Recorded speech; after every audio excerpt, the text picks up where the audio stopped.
Bonsoir à tous. Le Monde aujourd'hui, ravi de vous retrouver pour cette nouvelle édition de votre journal. On commence tout de suite par les titres. L'Afrique a sa première victoire à la Coupe du Monde 2022 et c'est grâce au Sénégal qui a battu ce vendredi le Qatar, pays hôte de cette compétition, 3-1. Nous y revenons dans ce journal. Après 3 mois d'absence pour raison de santé, Choguel Kokala Maïga se dit apte à reprendre ses fonctions de Premier ministre au Mali. Il a été reçu ce vendredi par le président de la transition. En Guinée, le cadre du dialogue national prend ses formes. Il a été mis en place jeudi en présence du médiateur de la CEDEAO, une initiative boudée par certaines coalitions politiques. Voilà pour les titres et on commence par le Mali, en repos forcé depuis le mois d'août selon le communiqué du gouvernement malien. Le Premier ministre Choguel Kokala Maïga doit reprendre le service lundi après sa rencontre avec le président de la transition. C'est un reportage de notre correspondant à Bamako, Mohamed Danyoko. Très tôt ce matin, c'est par un post Facebook de l'un de ses conseillers spéciaux que l'on a appris que le Premier ministre Choguel Kokala Maïga avait repris le service après plusieurs mois de repos forcé. Un échange téléphonique avec ce conseiller spécial nous a permis de confirmer cette information. Un retour salué par des Maliens. Le retour de Choguel Kokala Maïga est une bonne chose. Je lui souhaite un prompt rétablissement. Que Dieu lui aide à prendre ce mari en charge et qu'il lui donne la bonne voie pour diriger ce pays. C'est une bonne nouvelle que le Premier ministre a repris son boulot. Là, on va prier le bon Dieu qui commence à refaire ce qu'il avait commencé, qui n'a pas pu terminer à cause de sa maladie. Selon notre interlocuteur, après une rencontre avec le président de la transition, le colonel Assimi Goïta, Maïga a remercié son intérimaire, le ministre Abdoulaye Maïga, les Maliens et les autorités de la transition pour le soutien reçu tout au long de sa convalescence. Pour Seydou Sanogo, membre du M5-RFP, ce retour est une bonne chose en ce qu'il permettra de relancer la machine du changement. Je suis tellement content là où je suis, je ne sais même pas que dire.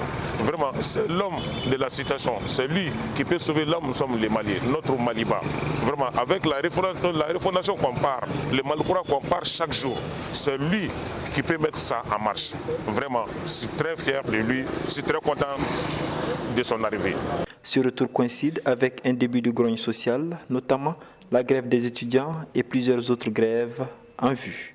Mohamed Danyoko pour VOA Afrique, Bamako. Pendant ce temps en Guinée, le cadre de dialogue interguinéen a été mis en place jeudi à Conakry en présence du médiateur de la CEDEAO et des représentants des partenaires de la Guinée. Toutefois, certaines coalitions politiques ont décidé de bouder la rencontre. On fait le point avec notre correspondant Zakaria Kamara. Plusieurs partis politiques et organisations de la société civile guinéenne ont répondu à l'appel du Premier ministre Bernard Goumou. Pour ces participants, il est temps que les Guinéens se parlent. Les absents ont tort et je crois que je leur ai dit, s'ils ne font pas attention, ils passeront à côté de l'histoire de la Guinée et ce serait dommage. Et je leur dis encore aujourd'hui, à cette occasion, en refusant de participer à ce dialogue interguinéen qui est un dialogue fondateur des années institutionnelles de la Guinée pour très longtemps, ils risquent, en agissant ainsi, de sacrifier leur parti politique. La Guinée cherche à trouver un consensus autour de la durée de la transition. La durée de 24 mois proposée par la junte ne fait pas l'unanimité. Mais pour les partenaires, le retour à l'ordre constitutionnel reste la priorité. C'est un honneur d'être ici avec l'opportunité de participer dans l'avenir de la Guinée. Nous sommes observateurs. C'est une opportunité pour les Guinéens. Et je suis fier de toutes les organisations qui sont ici, qui ont choisi de participer dans l'avenir de la Guinée. C'est un dialogue. Ils sont ici pour le dialogue. Et ils qui ne sont pas ici, ils préfèrent le monologue. Désolé. 3 coalitions politiques dirigées par les anciens premiers ministres Cellou Dalein Diallo et Sidia Touré et plusieurs plateformes de la société civile guinéenne étaient absentes. Elles posent des conditions à leur participation à ce dialogue. Zakaria Kamara pour VOA Afrique, Conakry. Une tentative de coup d'État a échoué dans la nuit de jeudi à vendredi à Sao Tomé et Principe, a annoncé le Premier ministre Patrice Trovoada. 4 hommes, dont l'ancien président de l'Assemblée nationale sortante, Delphine Neves, et un ex-mercenaire, déjà auteur d'une tentative de putsch en 2009, ont été arrêtés. Je veux rassurer le monde, les forces armées ont la situation sous contrôle, a déclaré le chef du gouvernement dans une vidéo. Selon un habitant, des tirs d'armes automatiques et d'armes plus lourdes, ainsi que des détonations, ont été entendus 2 heures durant à l'intérieur du QG de l'armée dans la capitale. Le ministère ougandais de l'Éducation a annoncé la fermeture des écoles maternelles, primaires et secondaires dans tout le pays afin d'enrayer la propagation du virus Ebola. Le virus a déjà fait 55 morts en Ouganda, selon le ministère de la Santé, qui a par ailleurs confirmé un total de 141 cas signalés dans le pays. On fait le point de tout cela avec Thierry Kaoré. Des bagages entassés à même le sol, ces élèves des établissements scolaires de Kampala sont priés de rentrer chez eux. Le virus d'Ebola fait des ravages dans le pays, obligeant le gouvernement à durcir les restrictions afin de contenir la propagation de la maladie. Je pense que cette fermeture anticipée était vraiment nécessaire en raison de la situation d'Ebola dans le pays. Et nous savons, oui, que les enfants sont généralement plus en sécurité avec nous. Nous pensons qu'ils sont plus en sécurité avec nous qu'en restant à l'école, où nous ne pouvons pas garantir le contrôle de la situation. C'était bien compte tenu de la situation, car personne n'a besoin qu'un enfant soit touché par Ebola. Mais d'un autre côté, cela nous a affectés. Nous avons payé les frais de scolarité, mais le trimestre a été écourté. Alors que l'année scolaire ne fait que commencer, les encadreurs et les élèves s'inquiètent des conséquences liées à cette fermeture des établissements scolaires. Concernant le programme d'études, c'est vraiment très inquiétant parce qu'en fin de compte, nous aurons un retard. C'est un nouveau programme. La plupart d'entre nous n'ont pas été réorganisés correctement. Nous venons juste de passer de l'ancien programme au nouveau. Et le temps ne suffit pas. À un certain moment, c'était un peu choquant parce que nous n'étions pas préparés à la fermeture, mais nous devions y adhérer. Donc, c'était un peu un défi de faire face au programme, de faire les examens et de tout faire. L'Ouganda a déjà connu 6 épisodes d'Ebola, dont le dernier en 2019. Pour lutter contre la maladie, l'OMS et le ministère de la Santé ont donné leur feu vert pour un essai clinique de 3 vaccins, dont les premières doses devraient être expédiées en Ouganda dans les semaines à venir. Le M23 n'est pas concerné par l'accord de cessez-le-feu annoncé à Luanda, en Angola. C'est ce qu'estime un porte-parole de ce mouvement. Un accord conclu en présence du président congolais Félix Tshisekedi et du ministre rwandais des Affaires étrangères évoque en effet la cessation des hostilités dans l'est de la RDC dès ce vendredi soir, suivi du retrait des rebelles du M23 des zones occupées. Le M23 dit avoir pris connaissance de ce document à travers les réseaux sociaux et réclame un dialogue direct avec le gouvernement congolais, ce que Kinshasa a de nouveau rejeté. On reste en RDC. Les habitants de Kolwezi, dans le sud-est de la République démocratique du Congo, voient leur ville disparaître à une vitesse vertigineuse due à l'expansion de l'exploitation du cobalt. Les sociétés de carrés miniers payent les riverains pour abandonner leurs maisons, tandis que d'autres riverains résistent en espérant une meilleure offre financière. Davantage avec Dini Niwa. Jadis prospère et coquet, avec ses habitations soignées et ses rues ombragées, ce quartier de Kolwezi est maintenant presque entièrement détruit. Cuivre, cobalt, or, Kolwezi est assis sur des réserves de minerais parmi les plus riches de la RDC. L'exploitant chinois Musonois, Comus, paye les riverains pour leur départ afin de s'étendre plus grandement. Tout le monde est déjà parti. C'est nous qui restons. Quand vous voyez la cité n'est pas vraiment bonne, on était plus de 300 personnes, 300 maisons. Maintenant, il y a des maisons vraiment passées par là. C'est comme si quelqu'un qui n'a pas de dents dans la bouche. Les permis miniers couvrent la majeure partie de la superficie de la ville, selon le cadastre minier national. La plupart des résidents qui s'accrochent encore craignent que la somme proposée ne leur permette pas de trouver ailleurs une maison équivalente à la leur et espèrent une meilleure offre que les 7 500 $ proposés. En dessous de moi ici, il y a des minerais. Vous me délocalisez pour partir, là acheter une maison de 40 000. Je vais rester avec quoi? C'est presque rien. En 1937, la ville de Kolwezi a été fondée par la société minière Gécamines, Société Générale des Carrières et des Mines, qui s'est effondrée dans les années 90 après des décennies de mauvaise gestion. L'extraction de cobalt par les sociétés minières avoisinantes gagne la cité d'anciens travailleurs de la Gécamine notamment, déracinant des milliers de personnes qui se plaignent souvent d'être injustement traitées. Le casier de mine Kolwezi est déjà foutu. Tout, c'est déjà foutu. On a déjà pris tout ça. On a déjà vendu ça. Va disparaître. Ça n'existera jamais. Dans 10 ans en tout cas, ça n'existera jamais. Selon des statistiques de la municipalité, environ 2000 personnes sur 38 000 sont parties dans les 6 derniers mois. Le quartier tout entier pourrait disparaître dans les 3 ans, a estimé un responsable. Sollicitée par la presse, la compagnie Hirong-Yahoo Cobalt, basée à Shanghai, qui détient la majorité des parts de commu, n'a pas donné suite.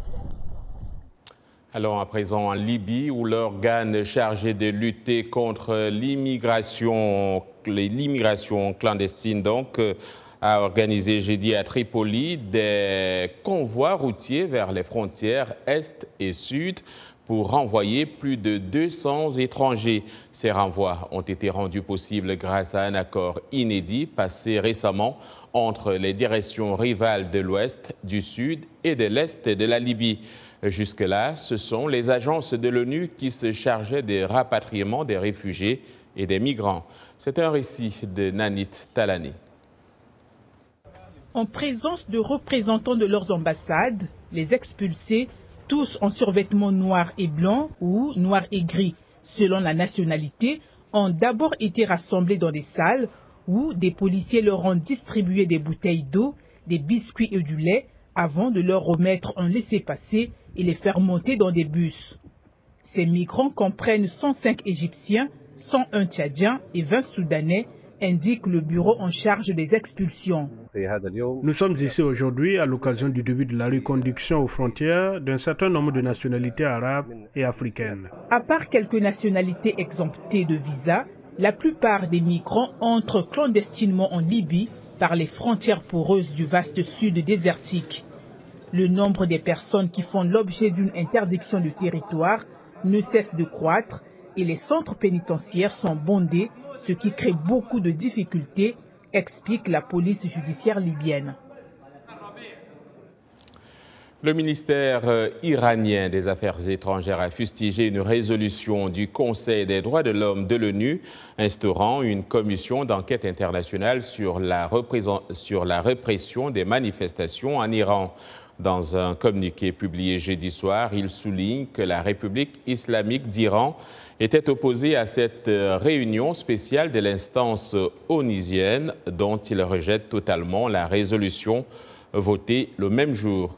Le ministère iranien assure que son pays a déjà formé une commission nationale d'enquête composée d'experts juridiques avec la participation de représentants indépendants.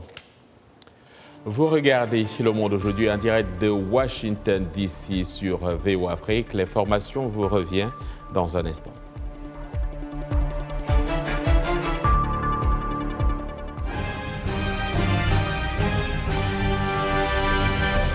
Mbote Ndeko Eli Sango, Mbote Nabino Banso, Mozali Kolanda, Saona Lingala, na la Voix de l'Amérique, Uto, Washington DC. Sangwe Mokili Lelo, c'est votre nouveau rendez-vous d'actualité en Lingala de la Voix de l'Amérique. Tous les jours, de lundi à vendredi, nous vous proposons 2 éditions d'actualité. La première de 17h à 17h30 temps universel et la deuxième de 19h30 à 20h temps universel. Politique, société, culture, économie, sport. La rédaction Lingala de La Voix de l'Amérique vous donne rendez-vous pour décrypter l'actualité congolaise, africaine et du monde. Sango ya Mokili Lelo, c'est tous les jours, de lundi à vendredi, sur nos ondes et celles de nos stations partenaires, dans l'une des plus belles langues d'Afrique, le Lingala.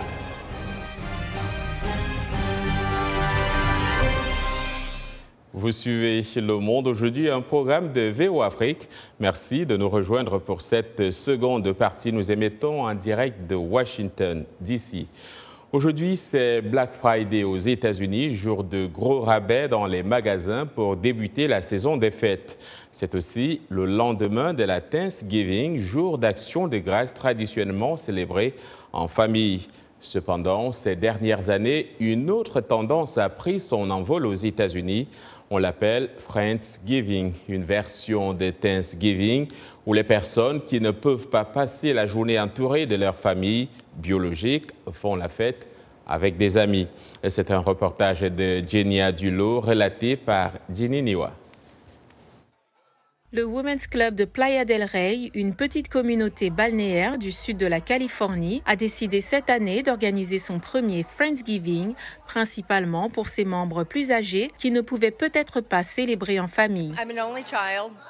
Je suis fille unique, ma mère a plus de 100 ans. Les choses sont difficiles là où elle se trouve car nous ne pouvons plus dîner avec eux à cause du Covid, avec les personnes âgées.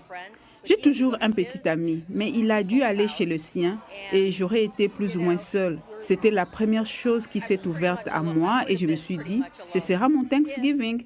Le repas est un repas partage. Chacun rapporte un plat cuisiné ou acheté.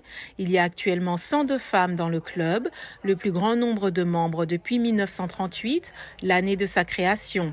Selon les membres, l'augmentation est due à la pandémie de Covid-19 et au confinement. Donner à ceux qui se sentent isolés socialement, soit à cause de la pandémie, soit à cause du vieillissement, ou peut-être que leurs familles ont déménagé et qu'ils se sentent un peu seuls pendant la fête.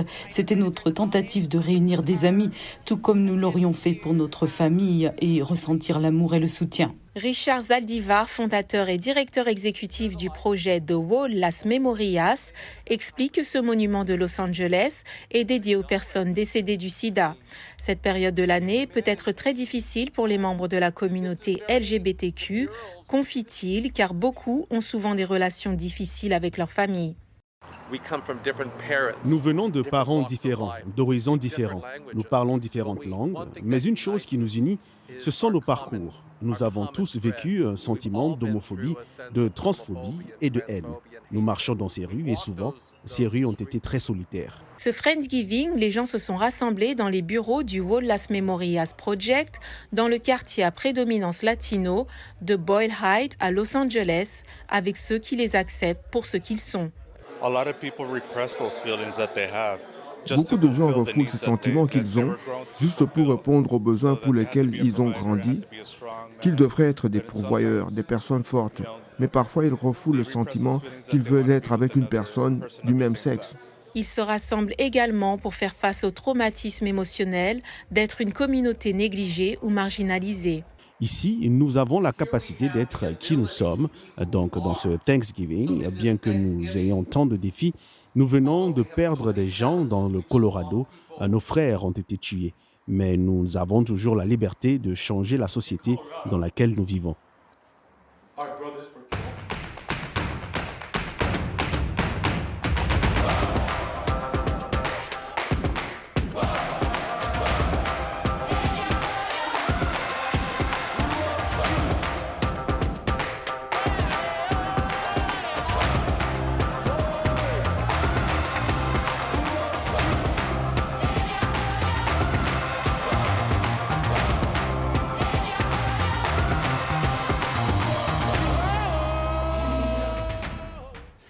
Et nous retrouvons tout de suite Yacouba Ouedraogo. Vous l'aurez deviné, c'est dans le cadre de notre segment spécial Coupe du Monde.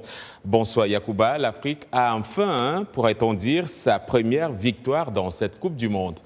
Oui, John, vous l'avez trouvé, vous avez trouvé le mot, disons, enfin. Efficacement, offensivement, les Lions de la Teranga ont offert donc à l'Afrique son premier succès dans cette Coupe du Monde.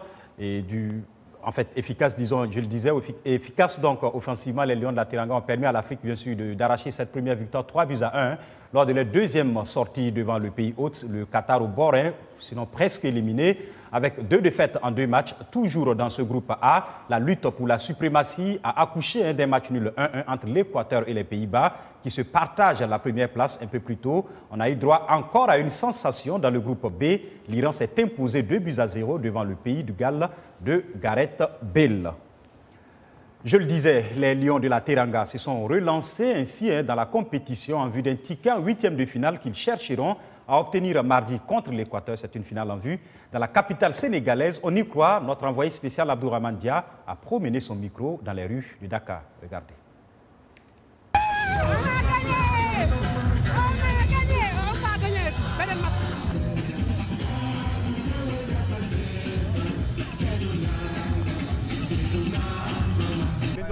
Aliou Cissé a fait ce qu'on attendait de lui. Son classement pour la première mi-temps était bien et il l'a confirmé en deuxième mi-temps.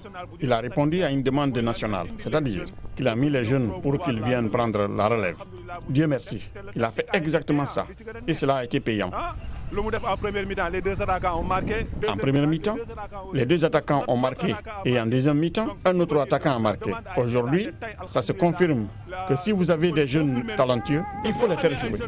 Il faut les mettre en confiance. Dieu merci, nous avons gagné contre le Qatar et il reste le match final contre l'Équateur. Que Dieu nous donne encore la victoire. Le Sénégal, une équipe qui est classée 18e mondiale. On ne peut pas ne pas se qualifier, ça c'est inadmissible. Une équipe qui est la meilleure équipe africaine ne peut pas se permettre de ne pas se qualifier. Donc l'espoir il est perdu. Qu'est-ce qui a fait la différence aujourd'hui?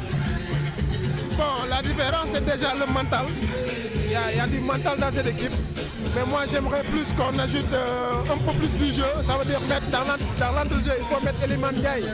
Parce que en fait son entrée a été déterminante. Le dernier match de ce jour se dispute entre les États-Unis et l'Angleterre et nous retrouvons via Skype notre collègue Roger Moutou qui suit cette rencontre avec des fans de Team USA. Bonsoir Roger, où est-ce que vous vous trouvez en ce moment et dites-nous quelle est l'ambiance qui prévaut sur place?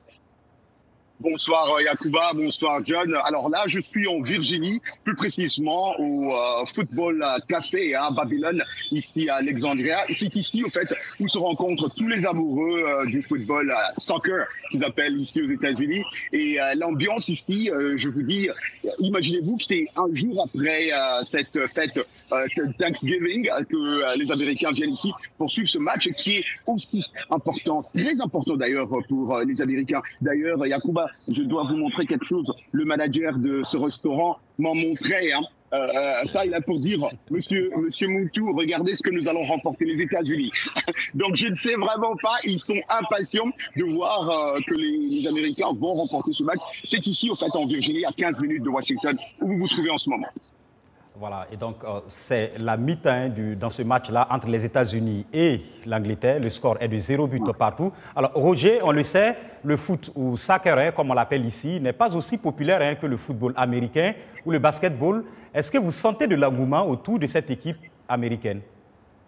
Alors, Yacouba, je parlais à certains Américains qui sont ici. Je parlais à un monsieur Alejandro Torres qui pense que ils vont remporter. Il pense que les Américains, l'équipe américaine joue très très bien. L'engouement autour de ce jeu, écoutez, vous et moi, vous le savez trop bien, comme je venais de le dire, que ce n'est pas un sport aussi populaire que les autres, le football américain ou le basketball ici aux États-Unis. Mais il faut dire, Yacouba, que quand les Américains sont en train de jouer dans cette Coupe du Monde, tous les Américains sont, en tout cas en général, la majorité de ces Américains viennent tous ensemble pour supporter leur équipe. Alors ils sont compétitifs, si je dois dire ainsi, Yacouba. Merci beaucoup Roger et à très bientôt. Très rapidement, les groupes C et D effectuent leur deuxième sortie demain samedi. L'Afrique suivra de près sans doute la rencontre entre la Tunisie et l'Australie. La France fait face au Danemark. Ragaillardi, par sa victoire contre l'Argentine, l'Arabie Saoudite défie la Pologne et l'Argentine justement de Léo Messi joue contre le Mexique dans un duel américain. Voilà, c'est ici qu'on referme cette rubrique et on se retrouve la semaine prochaine. Voilà. Merci Yacouba, on se retrouve la semaine prochaine donc.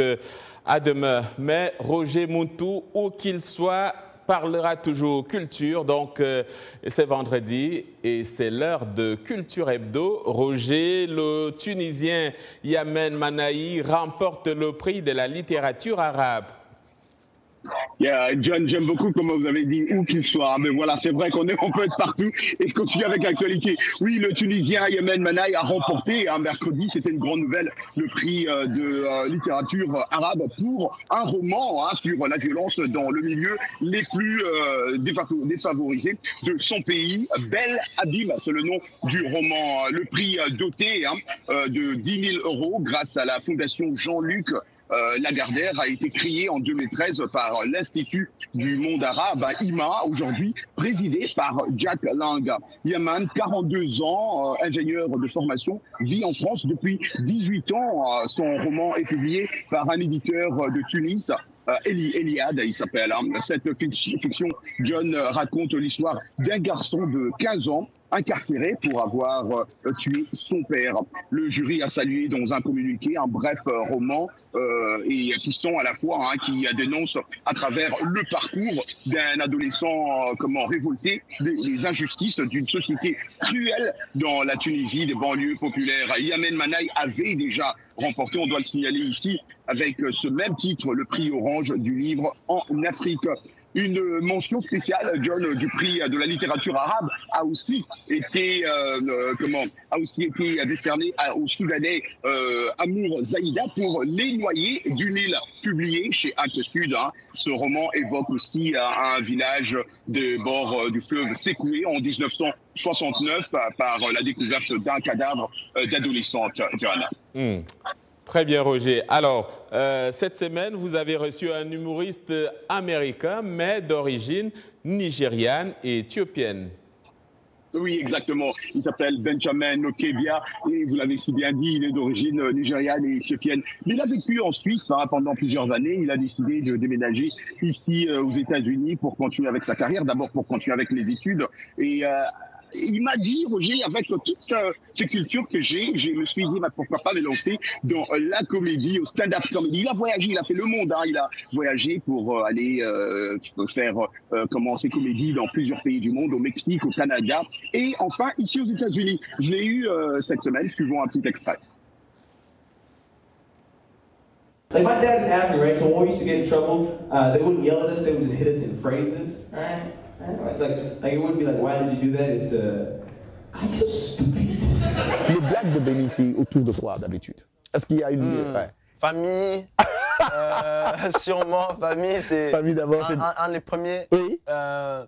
Et aussi genre juste mon expérience, quoi. L'expérience personnelle, personnelle de la vie. Exactement. Et je trouve, quand je parle de ça, il y a les autres gens qui ont la même expérience. Oui. Et ça, j'adore. Et puis, voilà. De voir ça, voilà. J'adore. Ouais. Parce que peut-être eux, ils n'ont pas eu l'occasion d'en parler. Ouais. C'est ça. Ouais. Et genre les enfants, les immigrants, ça, c'est un autre voice que j'essaie d'utiliser pour parler pour eux. Parce qu'ils ont une expérience très comment dire, spécifique. Spécifique. Spécifique. C'est c'est la même chose. C'est la même chose qu'on connaît tous ça. On connaît tous. Merci, Roger. Si vous êtes stressé un jour, il faut me dire, on va aller voir Béni. Voilà. Merci beaucoup, Roger. Bonne fin de match et bon week-end. Le Monde aujourd'hui, fin de cette édition au nom de toute l'équipe. Merci de l'avoir suivi. Une fois n'est pas coutume, on va souhaiter un joyeux anniversaire à notre collègue et ami Marius Muhunga. Demain est un autre jour. D'ici là, passez une excellente soirée.